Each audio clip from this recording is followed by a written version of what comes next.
आप सभी का पास्कल सिविल सर्विसेज में स्वागत है। मैं जितेंद्र सिंह।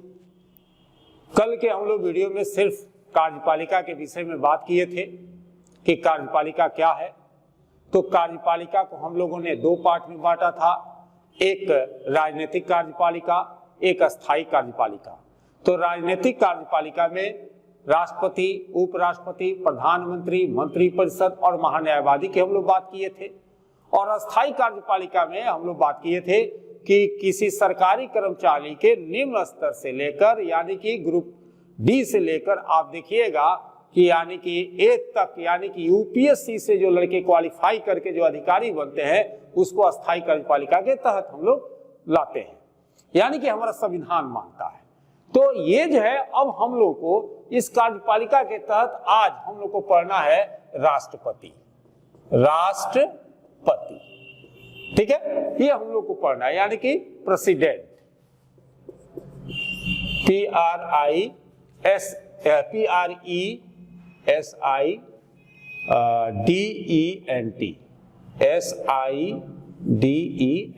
प्रेसिडेंट। तो इसके विषय में हम लोग को जानना है। तो ये जो है देखिएगा कि हम लोग जो बात कर रहे थे कि अनुच्छेद 52 से 52 से 78 तक जो बात कर रहे थे, तो इसमें जो है आज हम लोग जो है अनुच्छेद 52 के तरह देखेंगे कि संविधान का अनुच्छेद जो 52 है यह कहता है कि भारत के राष्ट्रपति की बात करता है, यानी कि 52 के तहत जो है भारत के राष्ट्रपति की बात करता है। ये जो है भारत के राष्ट्रपति की बात करता है अनुच्छेद 52। हम लोगों को इसी को पढ़ना है। अब जो है इसी में देखिएगा कि अनुच्छेद 53 पर हम लोग आते हैं। तो अनुच्छेद 53 जो है इसकी एक खंड है 1।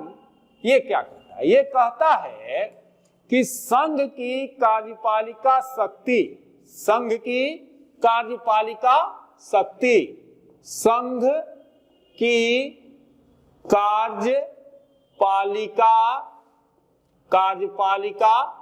शक्ति, ठीक है, संघ की कार्यपालिका शक्ति राष्ट्रपति में निहित होगी। राष्ट्रपति में निहित होगी। निहित का मतलब राष्ट्रपति जो भी बनेंगे उनके अधिकार में होगा और वह इसका प्रयोग निहित होगी और उसका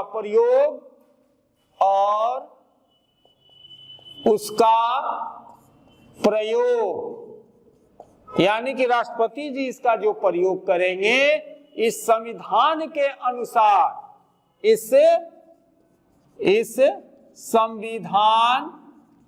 संविधान के अनुसार, ठीक है ना। यहां देखिएगा संविधान की बात की गई है। संविधान के अनुसार स्वयं या अपने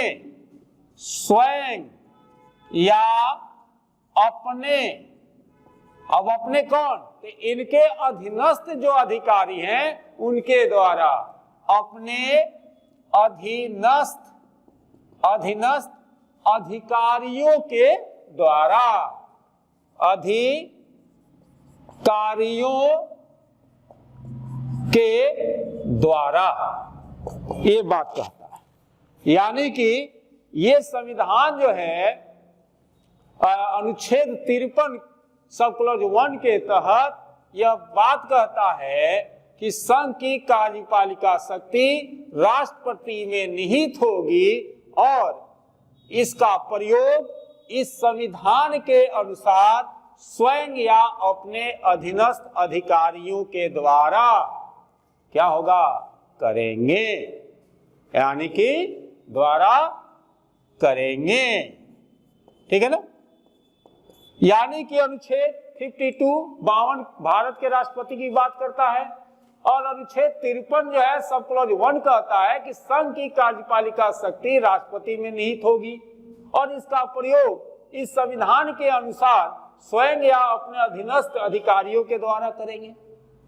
ये जो है कह दिया आपको यानी कि अनुच्छेद 53 सब क्लॉज 1। अब एक इसमें बात चलता है कि अनुच्छेद 74 सब क्लॉज 1 क्या है। तो देखिएगा, जैसे आपसे परीक्षा में पूछा जाता है कि राष्ट्रपति संविधानिक प्रमुख है, तो वास्तविक प्रमुख कौन है, तो आप आंसर मारते हैं प्रधानमंत्री। या ऐसे कहा जाता है कि राष्ट्रपति जो है संवैधानिक प्रमुख होते हुए भी वो जो है वास्तविक प्रमुख नहीं है। क्यों? तो इसके लिए हम लोग को अनुच्छेद 74 सब क्लॉज 1 देखना होगा।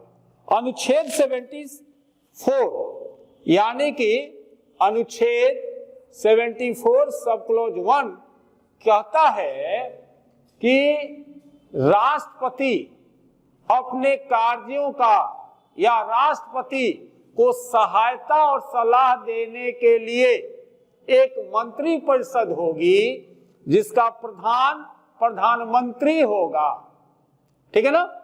और राष्ट्रपति अपने कार्यों का प्रयोग करने में उसके सलाह के अनुसार कार्य करेंगे। यानी कि अनुच्छेद 74 में कहा गया है कि राष्ट्रपति को सहायता और सलाह देने के लिए एक मंत्री परिषद होगी जिसका प्रधान प्रधानमंत्री होगा और राष्ट्रपति अपने कार्यों का या कृत्यों का प्रयोग करने में ऐसी सलाह के अनुसार कार्य करेंगे, ठीक है ना। यानी कि प्रधानमंत्री या मंत्री परिषद के सलाह पर काम करेंगे। अब देखिए कि ये दोनों यानी कि 53 सब क्लॉज 1 और 74 सब क्लॉज 1 ये अनुच्छेद से स्पष्ट हो रहा है कि संघ की कार्यपालिका के अंतर्गत राष्ट्रपति एवं मंत्री परिषद दोनों आएंगे। फिर जो है यानी कि राष्ट्रपति कार्यपालिका का औपचारिक प्रधान होता है, संवैधानिक प्रधान होता है। तो ये जो है दोनों आप देखेंगे कि ये क्लियर करता है। तो राष्ट्रपति कार्यपालिका का औपचारिक प्रधान होगा, लेकिन प्रधानमंत्री कार्यपालिका का वास्तविक प्रधान होता है। अब इसके पीछे एक और कारण है कि देखिए भारत में संसदीय शासन प्रणाली को अपनाया गया है। यानी कि भारत जो है वह जो है संसदीय शासन प्रणाली को अपनाया है। और संसदीय शासन प्रणाली में आपको पता है कि इसमें लोकसभा, राज्यसभा और राष्ट्रपति आते हैं। कोई भी जो है विधेयक जब पारित की जाती है तो दोनों सदनों से पारित कराकर राष्ट्रपति के पास भेजी जाती है और राष्ट्रपति जो है जब उस पर सिग्नेचर करते हैं तो वह जो है पारित मान लिया जाता है। लेकिन हम लोग को यहाँ थोड़ा सा एक अलग बात करना है कि भारत में संसदीय लोकतांत्रिक शासन प्रणाली अपनाई गई है। वस्तुतः आप देखिएगा कि लोकतांत्रिक शासन प्रणाली जो है वह दो प्रकार का होता है। यानी कि लोकतांत्रिक जो है शासन प्रणाली जो है कितने तरह का होता है? दो तरह का होता है। यह जो है दो तरह का होता है। एक जो है आप देखिएगा कि अध्यक्षीय शासन प्रणाली होता है। अध्यक्षीय यानी कि अध्यक्षात्मक भी कह सकते हैं। अध्यक्षात्मक शासन प्रणाली। और आप देखिएगा कि दूसरा जो होता है वह है कहा जाता है संसदीय शासन प्रणाली। संसदीय शासन प्रणाली ये कहा, यानी कि इसको भी शासन जो लोकतांत्रिक शासन प्रणाली है उसको हम लोग क्या करते हैं कि दो पार्ट में बांटा गया है। एक अध्यक्षात्मक शासन प्रणाली है और दूसरा संसदीय शासन प्रणाली है। अब इसमें अंतर क्या है? तो आप देखिए कि अध्यक्षीय शासन प्रणाली में राष्ट्रपति कार्यपालिका का वास्तविक प्रधान होता है। यानी कि इसमें जो है राष्ट्रपति जो होता है राष्ट्रपति ये जो है ना कार्यपालिका का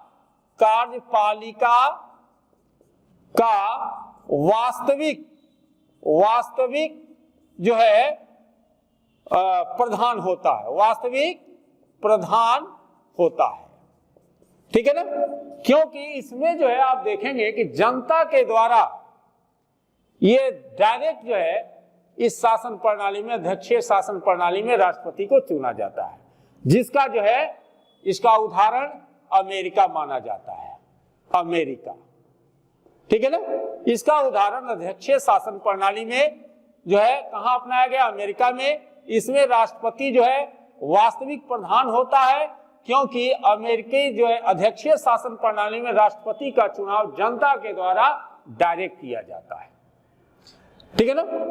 अब देखिएगा कि ये जो है अमेरिका में है, ये संसदीय शासन प्रणाली जो है, यह देखिएगा कि यह जो है मुख्य रूप से भारत और ब्रिटेन भी कह सकते हैं, और ब्रिटेन में भी है, तो थोड़ा सा अंतर है, ठीक है ना। तो भारत में होता क्या है कि यहां पर जो वास्तविक कार्यपालिका है वह जो है मंत्री परिषद के हाथ में होती है, यानी कि वास्तविक कार्यपालिका संसदीय शासन प्रणाली में राष्ट्रपति देश का संवैधानिक प्रधान होते हैं, लेकिन वास्तविक जो है कार्यपालिका शक्ति मंत्री परिषद में निहित होती है, जिसका प्रधान प्रधानमंत्री होता है। यह भारत और ब्रिटेन दोनों जगह ऐसी शासन प्रणाली, संसदीय शासन प्रणाली लागू है, लेकिन ब्रिटिश सम्राट और भारतीय राष्ट्रपति के स्थिति में बहुत अंतर है, ठीक है ना। ब्रिटिश सम्राट जो बनता है ना, ब्रिटेन का जो सम्राट बनता है, सम्राट यह उत्तराधिकार के आधार पर बनता है, यानी कि जो राजा है उसका बेटा ही वहां राजा बन सकता है। लेकिन भारत के राष्ट्रपति में ऐसी बात नहीं है। भारत का राष्ट्रपति जो है उसको जनता के द्वारा निर्वाचित की जाती है, यानी कि अप्रत्यक्ष रूप से भारत के जो है राष्ट्रपति को 5 साल के लिए जो है जनता के अप्रत्यक्ष चुनाव प्रणाली के द्वारा उनको चुना जाता है। तो ये जो है देखिएगा कि यही कारण है कि भारत के शासन को लोकतंत्रात्मक गणराज्य कहा जाता है, जबकि ब्रिटेन के शासन को संवैधानिक राजशाही या संसदीय राजशाही कहा जाता है। तो हमें उम्मीद है कि आपको जो है अध्यक्षीय जो राष्ट्रपति हम लोग पढ़ रहे थे, इसमें जो लोकतांत्रिक शासन प्रणाली को हम लोगों ने देखा कि 2 पार्ट में बांटा गया, अध्यक्षीय शासन प्रणाली और संसदीय शासन प्रणाली। अध्यक्षीय शासन प्रणाली में राष्ट्रपति वो वास्तविक कार्यपालिका होता है। ये जो इसका उदाहरण अमेरिका में है, क्योंकि वहां के राष्ट्रपति का चुनाव जनता के द्वारा डायरेक्ट की जाती है, जबकि संसदीय शासन प्रणाली भारत और इंग्लैंड में है।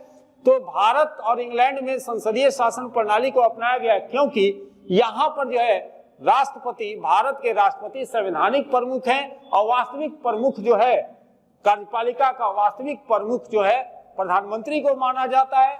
लेकिन भारत और ब्रिटेन के भारत के राष्ट्रपति और ब्रिटेन के सम्राट में अंतर है कि भारत का राष्ट्रपति 5 वर्ष के लिए जनता के द्वारा इनडायरेक्ट रूप से, अप्रत्यक्ष रूप से चुना जाता है, जबकि ब्रिटेन के सम्राट जो होता है वह उत्तराधिकार के आधार पर है, यानी कि ब्रिटेन का जो आज सम्राट है अगले बार इनका ब्रिटेन के सम्राट का बेटा ही जो है क्या बोलते हैं कि वहां का सम्राट बनेगा। इसीलिए भारत के शासन को लोकतंत्रात्मक गणराज्य कहा जाता है, जबकि ब्रिटेन के शासन को जो है संवैधानिक राजशाही या संसदीय राजशाही कहा जाता है।